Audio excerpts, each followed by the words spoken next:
பிசாசனுடைய ஒரு பயங்கரமான தந்திரம் என்ன தெரியுமா? பின்னால் நின்று இழுத்து இழுத்து பார்ப்பான். பின்னால் நின்று என்ன செய்வான்? இழுத்து இழுத்து பார்ப்பான். நம்ம பின்னால் இழுக்கும்போது முன்னால் என்ன செய்வோம்? ஓடுவோம். ஆமீன். சாத்தான் ஒரு தடையை கொண்டு வர்றான்னு தெரிஞ்சால் உடனே ஆமீன் 4 பேருக்கு ஃபோன் பண்ணி எனக்காக ஜெபம் பண்ணுங்க. அடுத்து நம்மளும் என்ன செய்வோம்? லீவு போட்டுட்டு உட்கார்ந்தாவது சமையல் பண்ணாமலாவது இருந்து என்ன செய்வோம்? ஜெபம் பண்ணுவோம். கிடைக்கிற நேரத்தில் ஓடி தேவ சமூகத்தில் வரும். அடுத்து ஃபாஸ்டிங், உபவாசம் பிரகடனம் பண்ணுவோம். இப்படியெல்லாம் செய்து உடனே ஓடும். அப்போ சாத்தானால் நம்மளை என்ன செய்ய முடியாது? தடுத்து பிடிச்சு இழுக்க முடியாது. இப்படி முதல்ல ட்ரை பண்ணுவோம். அப்போது இவனை இனி பிடிச்சு அடக்க முடியாதுன்னு என்ன செய்துருவான்? விட்டுருவான். அப்போ நம்ம ஓட தொடங்குவோம். ஆமேன். மான் கால்களுக்கு ஒத்த பலனை கர்த்தர் தந்திருக்கிறார். ஆமேன். நான் ஓடுவேன் ஓடுவேன், ஓடி ஓடி உன்னத தலங்களில் ஏறுவேன், ஓடிக்கிட்டே இருப்போம். அப்போ அவன் என்ன செய்வானா? ஓடு ஓடு ஓடு ஓடுன்ட்டே இருப்பான். ஒரு குறிப்பிட்ட ஸ்பீடு வரும்போது பின்னால் இருந்து ஒரு தள்ளு. ஆமேன். பின்னால் இருந்து எப்படி? ஒரு தள்ளு. ஆமீன். கால் எடுத்து ஒற்ற சவுட்டு.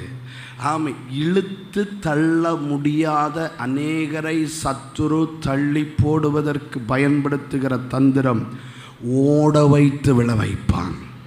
இதில் எது ஈஸி சாத்தானுக்கு? ஓட வச்சு.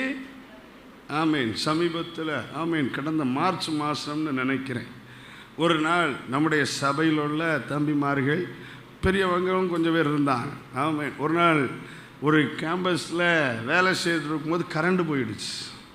அப்போது அந்த கரண்ட் வர்றது வரைக்கும் கொஞ்சம் நேரம் இருந்துச்சு. அப்போது திடீர்னு ஒரு ஆசை. ஆமாம், ஓட்டப்பந்தயம் வைப்போம் அப்படின்னு. ஓட்டப்பந்தயம் நம்ம ஆட்கள்லாம் ஓடுறதுக்கு லாயக்குள்ளவங்களே கிடையாது. அப்போ நான் சொன்னேன், யாரும் ஓடிக்கிட மாட்டீங்க, இப்போ வேண்டாம். இல்லை, நான் அப்படி ஓடுவேன் இப்படி ஓடுவேன் அப்படி இப்படின்னாங்க. சரி ஓடுவோம் அப்படின்ட்டு. ஓடுவோம் ஓடுங்க அப்படின்ட்டு ஒரு கோடை போட்டு ஓட விட்டாச்சு. ஆமேன்.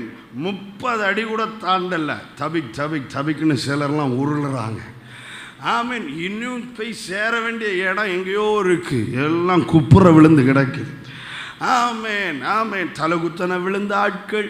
அப்போது கொஞ்சம் கூட ஓட முடியல. ஈஸி. ஓடும்போது விழ வைக்கிறது ஈஸி. வாழ்க்கையில் விழித்துக்கொள். அநேகரை சத்துரு ரொம்ப பிஸியாக ஓட வச்சு விழ வைக்க முயற்சி எடுக்கிறான்.